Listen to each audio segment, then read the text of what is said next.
सोहेल साहब, मुल्कों मुल्कों आप घूमे हैं, अल्हम्दुलिल्लाह। कभी कोई ऐसा एडवेंचर किया जो याद रह गया हो? हाँ, मुझे याद पड़ता है। एक दफ़ा मैं कनाडा सीएन टावर के टॉप पे गया। अच्छा। मेरे दिल में एडवेंचर ने अंगड़ाई ली। अरे वाह। मैंने देखा खुली फिजा है, मैं टॉप पे हूँ। नीचे सारे लोग कीड़ियाँ नज़र आ रहे थे।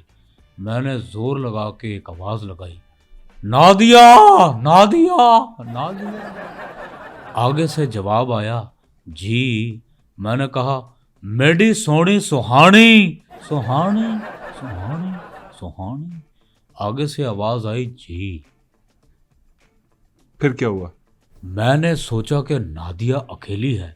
मैंने कहा, यहाँ आओ, यहाँ आओ, यहाँ आओ। नीचे से आवाज आई, मैं इसका खावंद हूँ, खावंद हूँ, खावंद हूँ, और हम हनीमून पे आए हुए हैं, हनीमून पे आए हुए हैं। बस ये आवाज़ सुननी थी। मैं घबरा गया।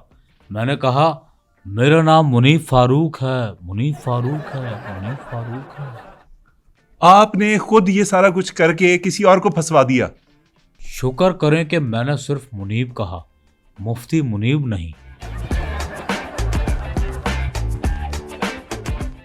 अस्सलाम वालेकुम नाज़रीन, आप देख रहे हैं बैठक गर्दी। मैं हूं आपका मेज़बान मोहम्मद अली खान। नाज़रीन, हमारे आज के प्रोग्राम के जो मेहमान हैं वो पाकिस्तान के सबसे बड़े सियासी पंडित होने के साथ साथ एक मशहूर जर्नलिस्ट भी हैं। लेकिन मुझे इस चीज़ की खुशी सबसे ज़्यादा है कि वो मेरे उस्ताद हैं। मैंने अपनी ज़िंदगी में उनसे बहुत कुछ सीखा है। मेरे करियर के ऊपर उनके बहुत से एहसानात हैं और मेरी खुशकिस्मती है कि आज वो स्टूडियो में बतौर मेहमान मेरे पास मौजूद हैं। आइए बातचीत करते हैं सुहेल वड़ाइच साहब से। अस्सलाम वालेकुम सर, कैसे हैं आप? वालेकुम अस्सलाम। सबसे पहले तो बहुत बहुत शुक्रिया कि आपने मुझे अपने शो में मदऊ किया। गो कि आप मेरे शागिर्द रहे हैं, आप मुझसे बहुत कुछ सीख चुके हैं। एफसी कॉलेज हो या फिर पंजाब यूनिवर्सिटी, आपने मुझसे बहुत कुछ सीखा है, लेकिन आज तक आपको 10 का पाना पकड़ना नहीं आया। बहरहाल, बहुत शुक्रिया। ऊंचा लंबा कद, चौड़ा सीना, बड़े बड़े डौले और 6000 किलोमीटर लंबा मुंह, इतनी ताकतवर शख्सियत। मोहल्ले में गली के बच्चों से बोतल छीन के बदमाशी तो की होगी। सुहेल साहब, आपकी शख्सियत बड़ी संजीदा है। हम टीवी के ऊपर जिस तरह से आपको देखते हैं और मैंने भी आपको जिस तरह से देखा है, मैंने तो आपको एक संजीदा शख्स के तौर पर हमेशा जाना। ये तबीयत के अंदर इतनी तब्दीली, इतना बदलाव कैसे? यानी कि आप मेरे मिजाज का जिक्र कर रहे हैं। देखें, मैं बज़ाहिर तो सीरियस काम करता हूँ, लेकिन ऐसा भी नहीं। मुझसे बड़ा जोकी कोई हो ही नहीं सकता। इसका अगर आप चाहें तो मैं आपको अमली मुजाहरा करके दिखा सकता हूँ। ज़रूर सर। आप जैसा सहाफ़ी डबल एजेंट होता है और आखिर में मारा जाता है। आप जैसे सहाफ़ी ने 2-2 शादियां की होती हैं, लेकिन पहली वाली छुपाई होती है। दियो कामद काद, मर्दाना वजाहत के मालक, ग्लैडिएटर अरीना के कोई जंगजू लगते हैं। खुसरो ने नंबर तो फेंका होगा। सर, ये आप बार बार मुझे झुकने लगाकर हंस तो रहे हैं, लेकिन ये हंसी की आवाज़ क्यों नहीं आ रही? सिर्फ मुंह हिल रहा है। असल में मोहम्मद अली खान, मेरा कौवा फंसा हुआ है। आप जैसा लंबा सहाफ़ी कभी किसी गंदे केस में नहीं फंसता। हाँ, मेहरान में बैठते हुए फंस जाता है। सर, अगर मेरे मुंह के ऊपर आपका ये आर्टिकल ख़त्म हो गया हो तो हम इंटरव्यू का बाकायदा आगाज़ कर सकते हैं? आप ज़रूर करें। मैंने आपका लंबा चौड़ा मुंह पकड़ के थोड़ी रखा है। आप जर्नलिज्म की फील्ड में कैसे आए? ये आपके मुंह से भी लंबी कहानी है। मैंने और स्नेल ने अपने करियर का आगाज़ इकट्ठे किया था। स्नेल? स्नेल चूंकि मुझसे बर्क रफ्तार था, वो आगे निकल गया। आज माशाअल्लाह वो फार्मूला रेसिंग के ड्राइवरों को रास्ता गाइड करता है, ये कहते हुए कि भाईजान बस आपने मुझे फॉलो करना है, हम रिबन तक पहुंचने वाले हैं। और सर जी, मैं स्नेल के बारे में नहीं जानना चाह रहा, मैं आपके करियर के बारे में जानना चाहता हूं कि वो कैसे बना। मेरा करियर तो हीरोइंस के बेडरूम खा गए। नहीं, आपने बात अब कर ही दी है तो मैं आपसे पूछना चाहूँगा, ये आपका एक दिन जियो के साथ जो प्रोग्राम है उसके अंदर हर इंटरव्यू खातून के बेडरूम से क्यों स्टार्ट होता है? ये क्या तरीक़ाकार है? मतलब मर्दों के भी आप इंटरव्यूज़ करते हैं, उसमें तो कभी आप बेडरूम में नहीं गए। ये खातून का इंटरव्यू जैसे ही होता है, पहला सीन है सुहेल बड़ाई साहब बैठे हुए हैं एक कुर्सी के ऊपर, सामने एक खातून सोई हुई हैं, कंबल उन्हें ओढ़ा हुआ है। ये क्या चक्कर है सर? मेरे ख्याल से मोहम्मद अली ख़ान, आप किसी बाहर के मुल्क से आए हैं। हमारा चूँकि मशरक़ी मुल्क है, हम मशरक़ी लोग हैं, और आपको पता है कि कैमरा अगर किसी घर में ले जाएं तो बाहर लॉन में उल्टे सीधे कपड़े पड़े होते हैं, जो मेरे ख्याल से टीवी पे दिखाना नामुनासिब है। तो बेडरूम एक ऐसी जगह है कि जहाँ पे कैमरा खुले तो कोई मसला ना हो और रंगीनी नज़र आए। यही वजह है कि मैं अपने इंटरव्यू का आगाज़ हमेशा हीरोइन के बेडरूम से करता हूँ, और इस पे मुझे एक वाकया भी याद आ गया है। सुनाइए सर, ज़रूर सुनाइए। वो ऐसे था कि मैं एक दफ़ा किसी हीरोइन के पास बग़ैर बताए सरप्राइज़ के तौर पे उसके बेडरूम उससे इंटरव्यू लेने पहुंच गया, लेकिन वो सो रही थी। मैं आधा घंटा बैठ के उनके चेहरे को देखता रहा, लेकिन जब हीरोइन होश में आई तो उसने एक चीख मारी, और कसम से उसकी चीख की भी चीख निकल गई, यानी आवाज़ ही नहीं आ रही थी। ऐसे कुछ हुआ था। उसके बाद हीरोइन ने 15 पे कॉल की। इतने में वाइल्ड लाइफ वाले आए और आकर बिल्ली को वहां से ले गए। बिल्ली को ले गए? बेडरूम में तो आप थे, आप कहाँ गए? मैं बेड के नीचे छुप गया था। बाद में जब मैं बेड से निकलने की कोशिश कर रहा था, मेरा पेट बेड के नीचे फंस गया। मैं वहीं पे स्टक हो गया। स्टक मीन्स फंस जाना। इतने में देखा कि कोई और इंटरव्यू लेने आया, और उस बंदे ने वो टिका के इंटरव्यू लिया कि बस मत पूछें। मैं नहीं पूछूंगा सर, मुझे समझ आ रही है कि आप किस इंटरव्यू की बात कर रहे हैं और कैसे इंटरव्यू की बात कर रहे हैं। अब ये बताइए कि कोई ऐसा लम्हा आपके करियर में जिसने आपको रुला दिया हो इंटरव्यू ने? मोहम्मद अली ख़ान, मैंने दुनिया के बड़े नामी ग्रामी लोगों का इंटरव्यू किया है। मेरी आंख से कभी आंसू नहीं छलका, लेकिन मुझे याद पड़ता है एक मोची का मैं इंटरव्यू करने गया। जब मैंने मोची का इंटरव्यू शुरू किया, मेरी आंखों से आंसू जारी हो गए, जो कि थमने का नाम ही नहीं ले रहे थे। इतनी ज्यादा दर्दनाक कहानी थी उस मोची की कि आपकी आंखों से आंसू आ गए? कहानी तो शुरू ही नहीं हुई थी, लेकिन उससे पहले आंसू आ गए। वो कैसे सर? मोची को मैंने कहा, मैंने आपका इंटरव्यू लेना है। उसने मूड़ा पेश किया। मैं जैसे ही मूड़े पे बैठा, पता नहीं एक लंबा कील मेरे मूड़े में पेवस्त हो गया और मेरी आंखों से आंसू जारी हो गए। और वो मेरी जिंदगी का सबसे दर्दनाक और कर्बनाक इंटरव्यू था। सुहेल साहब, आप यकीन कीजिए कि जब मैंने आपसे पूछा कि कोई ऐसा लम्हा जिसमें आपकी आंखों से आंसू निकल आए हों, दर्दनाक इंटरव्यू हो, उसका मकसद ये नहीं था कि आपको फिजिकल तकलीफ कहाँ पहुंची।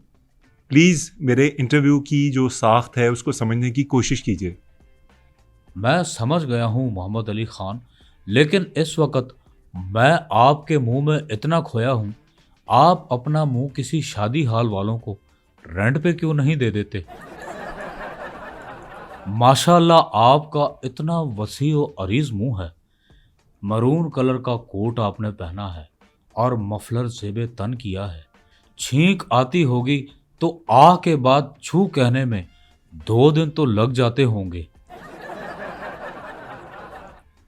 सर, आज तो लग रहा है जैसे मेरे मुंह का इंटरव्यू हो रहा है। एक तरफ ऑडियंस है कि मेरे इस ट्रिम करवाने के ऊपर, दाढ़ी ख़त्म करवाने के ऊपर ऑडियंस ने मेरी वो क्लास लेनी शुरू की हुई है कि समझ ही नहीं आ रही कि क्या जवाब दूँ। ऑडियंस ने आपकी क्लास नहीं लेनी शुरू की, क्लास को आप हज़फ कर दें।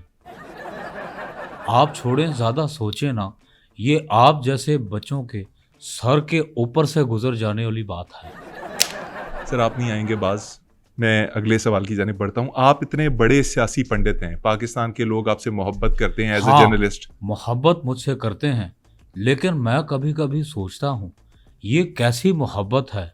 अगर मुझसे लोग मोहब्बत करते हैं तो आज तक किसी खातून या दोशीज़ा ने मुझे लाल गुलाब आके क्यों नहीं पकड़ाया। सर छोड़ें, ये मेरा मसला नहीं है कि आपको फूल किसी खातून ने दिया नहीं दिया, ना ही ये अवाम का मसला है। अवाम आपसे ये जानना चाहती है बतौर सियासी पंडित कि पाकिस्तान का सबसे बड़ा सियासी घराना कौन सा है आपकी नज़र में? क्या शरीफ ख़ानदान, भुट्टो ख़ानदान, या खान साहब की जो अब लेगेसी है वो कौन है सबसे बड़ा? क्या कर रहे हैं सर? मैं आपसे सियासी घरानों का पूछ रहा हूँ, आप अंदर सलूट ले आए हैं। मोहम्मद अली खान साहब, ये सवाल करके आप अपनी आखिरत और मेरी दुनिया बर्बाद करना चाहते हैं। अरे सर, मैंने एक सिंपल सा सवाल पूछा है सियासी किस्म का, आप उसका जवाब दे दी, आप अंदर सलूट मार रहे। इस सवाल पे आपका सलूट ही बनता था, और ये वो सलूट नहीं जो आप समझ रहे हैं। सर आप बड़े शरारती हैं, आपने बातों बातों में एक ऐसी बात कह दी है जो लोग समझ गए होंगे। आपके ऊपर एक इल्ज़ाम लगता है और वो मैं आपसे जानना चाहूँगा कि उसके ऊपर आपकी क्या आ रहा है। लोग कहते हैं कि आप बड़े खुश खुराक, बल्कि यहाँ तक कहते हैं कि पेटू हैं। आप जिस शो में भी जाते हैं, जिस गेस्ट के भी पास जाते हैं, वहाँ पे खाना खा के आप इंतहा मचा देते हैं। मतलब जो आपके सामने आता है आप खा जाते हैं। क्या ये बात दुरुस्त है? आप ज़्यादा खाना खाते हैं? आपने बहुत बड़े मुंह के साथ बहुत ही छोटा सवाल किया है। ये मेरे ख्याल से मेरे बारे में गलत नज़रिया है लोगों का।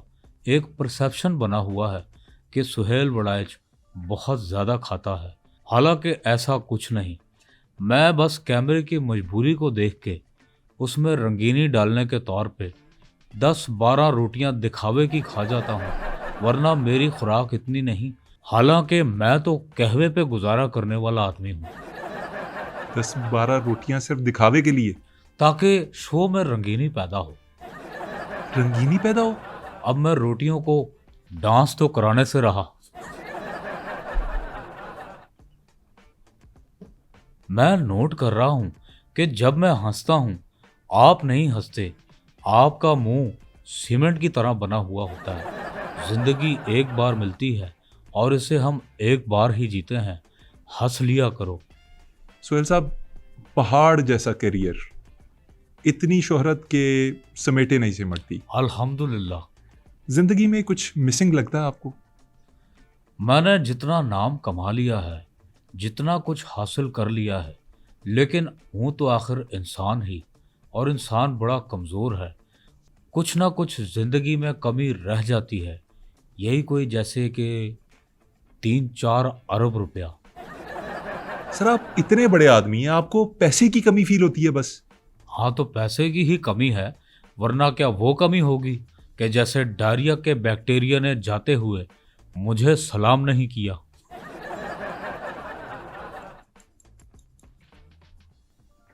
वैसे मोहम्मद अली खान, ठंड बहुत ज़्यादा है, आप अपना मुंह बंद रखा करें।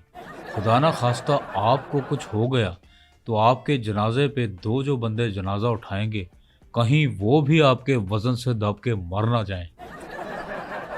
सर 4 बंदे जनाजा उठाते हैं, 2 बंदे जनाजा नहीं उठाते। मैं मुंह की तरफ वाले 2 बंदों की बात कर रहा हूँ। सुहेल साहब, आप मेरे मुंह की फिक्र छोड़िए, आप इंटरव्यू में सवालों के जवाब दीजिए। और अगला सवाल मेरा ये है कि आपने इतनी मशहूर शख्सियात के इंटरव्यू लिए हैं, कोई ऐसी शख्सियत जिसने आपसे कोई ऐसी बात शेयर की हो जो उससे पहले उसने किसी से ना की हो, कुछ ऐसा वाकया? हाँ, मैंने एक दफ़ा बाबर आजम का इंटरव्यू किया था। उसने बड़ा अच्छा इंटरव्यू दिया, लेकिन आखिर में उसने अपने पछतावे का इजहार किया। बाबर आजम? पछतावा? बाबर आजम को क्या पछतावा है? उसने कहा कि मैं दुनिया का वर्ल्ड क्लास बैटर हूँ, मैंने बहुत ज़्यादा रन बनाए हैं, दुनिया में मेरा एक नाम है, मैं सुपरस्टार हूँ। बिल्कुल। लेकिन उसने कहा कि मुझे दुख इस बात का है कि मैं चाह के भी एक चीज़ बदल नहीं सकता। बाबर आजम एक चीज़ बदलना चाहते हैं? क्या चीज़ सर?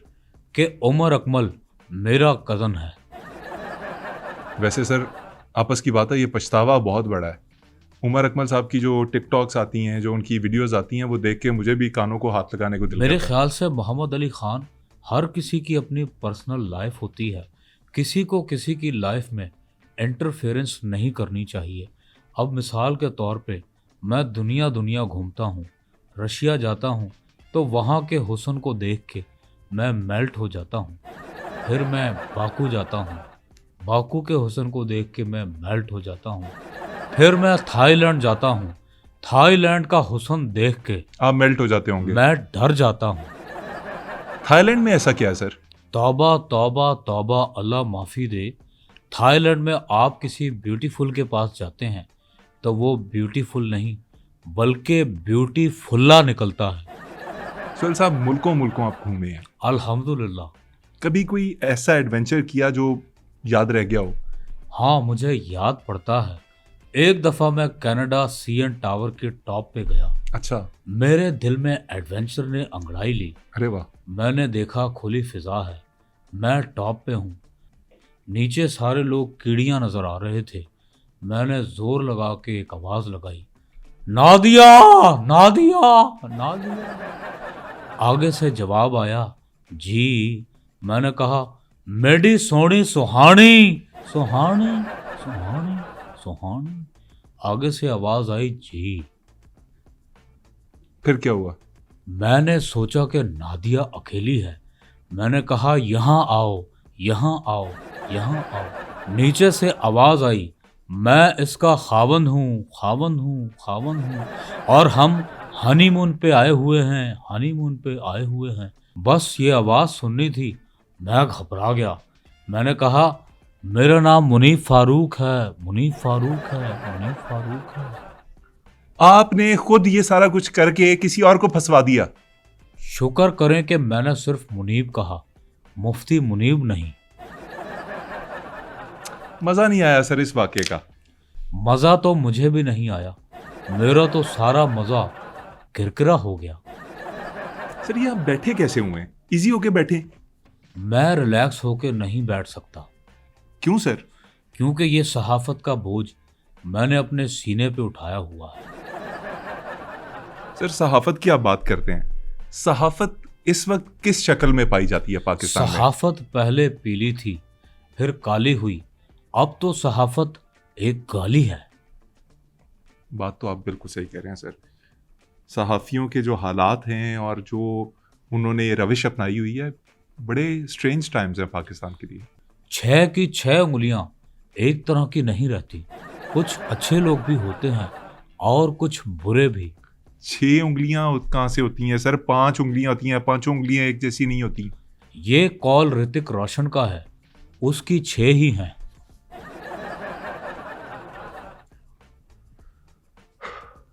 सर कोई ऐसी शख्सियत जिसका इंटरव्यू करने की ख्वाहिश तो दिल में जन्म ली थी मगर इंटरव्यू नहीं हो सका?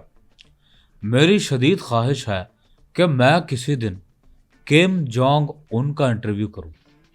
उनका इंटरव्यू क्यों करना है सर? लेकिन एक मसला है, क्या मसला सर? मुझे कोरियन जबान नहीं आती।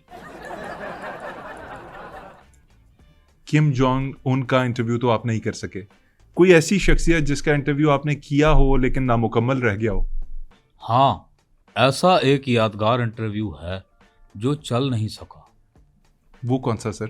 आपको याद होगा, गेम ऑफ थ्रोन की खलीसी। बिल्कुल बिल्कुल। मैं उनका इंटरव्यू करने गया, बात तय हुई, सारी चीज़ें लाइनअप हो गईं। मैं जब उनके डेरे पे इंटरव्यू करने पहुंचा, डेरे पे? हाँ, डेरा ड्रैगन शाही।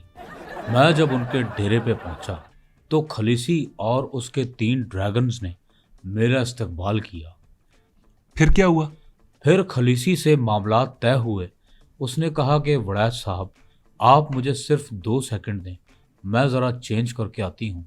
वो वाइट पोशाक ज़ेबे तन किए हुए थी और मेरे सामने ही दहकती आग के अंदर चली गई। जब आग से 2 सेकंड बाद वो निकली तो अपने नेचुरल लिबास में थी। मैंने देखकर कहा कि खलीसी जी, ये नहीं चल सकता, जियो सेंसर कर देगा। सर आप मजाक कर रहे हैं, सही बात बताएं। चले मैं आपको अब रियल कहानी बताता हूँ। मैं खलीसी के पास गया, इंटरव्यू के मामलात तय हुए, सवाल जवाब की लिस्ट मैंने उनको दे दी और खलीसी सफ़ेद लिबास ज़ेबे तन किए हुए उस दहकती आग में चली गई। मैं खलीसी का वेट करता रहा। घंटा गुजरा, 2 घंटे गुजरे, 3 घंटे गुजरे, 6 घंटे गुजर गए। पीछे से यकदम जॉन स्नो आया और उसने कहा, सुहेल साहब तुसी अपने कार जाओ, ओदी अग किसी होर ने बुझा दी है। यही वो लम्हा था कि वो इंटरव्यू चल नहीं सका। सुहेल साहब, पाकिस्तान के मौजूदा हालात और पाकिस्तानियों के हवाले से कुछ कहना चाहेंगे? पाकिस्तान एक अजीम मुल्क है। मेरे पाकिस्तान के लोग अजीम हैं, जफाकश हैं, मेहनत कश हैं, मिलनसार हैं, प्यार मोहब्बत से रहने वाले लोग हैं। लेकिन बदकिस्मती से पिछले 78 सालों से चंद लोगों ने मेरे मुल्क का मुल्क शेख बना दिया है, जो कि बहुत अफसोस वाली बात है। बहुत ही सीरियस बात कर दी सर आपने। हैरत होती है कभी जिंदगी में? हाँ, बिल्कुल होती है। मैं सोचता हूँ कि मैंने सारी जिंदगी लोगों से सवाल किए, लेकिन अब हैरत इस बात पे हो रही है कि सवाल तो मैंने लोगों से किए, तो मेरे घुटने अब क्यों जवाब दे रहे हैं? सर एजिंग कहते हैं इसको। उम्र माशाल्लाह आपकी खासी हो गई है और आपने इस उम्र का बेहतरीन इस्तेमाल किया है। बहुत शुक्रिया। सर कोई इंटरेस्टिंग वाक़या अपनी ज़िंदगी का? हाँ, वाकयात तो बहुत हैं, लेकिन एक वाकया मुझे नहीं भूलता। वो कौन सा वाक़या सर? मैं बाकू गया था। वहाँ पे एक बड़ी ज़बरदस्त जगह है, नेचुरल जगह है, पहाड़ हैं, दरिया हैं, दरख्त है, जंगल है, लेकिन मैं पहाड़ियों में ही गया था। वहाँ पे मेरी नज़र एक चिराग पे पड़ी। चिराग पर? मैंने चिराग उठाया और आपको पता है कि जब चिराग मिले तो आप उसको रगड़ के जिनसे बहुत सारी ख्वाहिशें मंजूर करा सकते हैं, बिल्कुल ऐसे ही। पूरी करवा सकते हैं। मैंने भी जहन में 8-9 ख्वाहिशात बना ली। मैंने फरते जज्बात में चिराग कुछ जोर से रगड़ दिया तो अंदर से जिन की आवाज़ आई, ओए मिट देता ही, मार देता ही। उसके बाद जिन की कोई आवाज़ नहीं आई और बहुत सारी ख्वाहिशें मेरे दिल में ही रह गईं। मैं अपना इतना सा मुंह लेके बाकू से वापस अपने वतन आ गया। जिन मार दिया आपने? सर इतने जोर से चिराग को रगड़ने की क्या जरूरत थी? आपने ख्वाहिशात पूरी करनी थी तो जरा आराम से रगड़ लेते। आपको शायद मेरी वो ख्वाहिशात पता नहीं। अगर आपके भी जहन में वो ख्वाहिशात होती जो मेरे जहन में थी, तो आप चिराग रगड़ते नहीं, बल्कि आप चिराग फाड़ देते। सर बड़ा दिलचस्प इंटरव्यू दिया आपने। बहुत शुक्रिया। आपने बड़ी ज़बरदस्त किस्म की यादें हमारे साथ शेयर की, ऐसे वाक़यात जो हम सुनना भी नहीं चाह रहे थे। लेकिन आपकी आमद का बहरतौर बहुत बहुत शुक्रिया। आप बैठक गर्दी के मेहमान बने। हम उम्मीद करते हैं कि आपके पास जब भी आइंदा वक्त होगा आप ज़रूर तशरीफ़ लाएंगे। बहुत शुक्रिया। मैं देखने वालों को यही कहूँगा कि बैठक गर्दी को जितना हो सके सब्सक्राइब करें, लाइक करें और शेयर करें, क्योंकि हम जो मेहनत कर रहे हैं ये आपको हंसाने के लिए कर रहे हैं। बाकी मेरी तरफ से अल्लाह हाफ़िज़। बहुत शुक्रिया सर। सुहेल बड़ाई साहब के इस पैगाम के साथ आपसे इजाज़त चाहते हैं और उम्मीद करते हैं कि इन्होंने जो कहा है कि आप इस प्रोग्राम को लाइक करेंगे, शेयर करेंगे, हमारे टिकटॉक हैंडल्स, हमारे फेसबुक हैंडल्स और हमारे यूट्यूब के ऊपर। ये बहुत हमारे लिए मददगार साबित होगा और मेरी दाढ़ी बहुत जल्द वापस आ जाएगी। आप ज़्यादा परेशान ना होइए, एक गलती के नतीजे में ये कट गई थी। आई नो बहुत से लोगों का दिल टूटा है मेरी शक्ल को चेंज देख के, उसके लिए मैं माजरत चाहता हूँ और माफ़ी इसलिए मांग रहा हूँ कि आप सुहेल साहब की तरह मेरे चेहरे के ऊपर वो जुगते ना लगाएं जो आज इन्होंने लगाई हैं। इजाज़त दीजिए, अल्लाह निगहबान।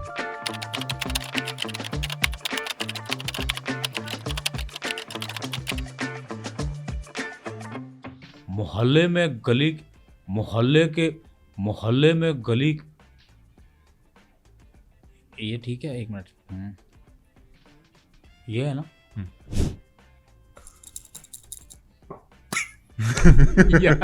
यार क्या है, एक मिनट सर। दिखने में किसी ग्लैडिएटर अरीना के जंगजू दिखते हैं, खुसरो ने अपना नंबर तो फेंका होगा। सर ये आप हंस तो रहे हैं लेकिन इसकी आवाज क्यों नहीं आ रही बार बार? अब नहीं। असल में मोहम्मद अली खान मेरा कौवा फंसा हुआ है। इतनी दर्दनाक कहानी थी उस मोची की कि आपकी आंख। पता नहीं एक लंबा कील मेरे मूड़े में पेवस्त हो गया। मेरे मूड़े में, ठीक है। दूसरी तरफ से वो आया, जॉन स्नो आया। हाँ। और मुझे बोला चला जा, ओदी आग में बुझाती है।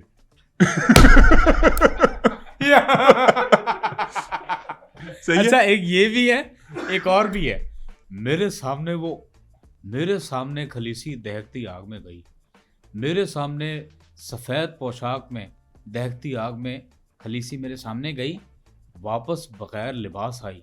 मैंने उसको देखकर कहा, ये सेंसर हो जाएगा।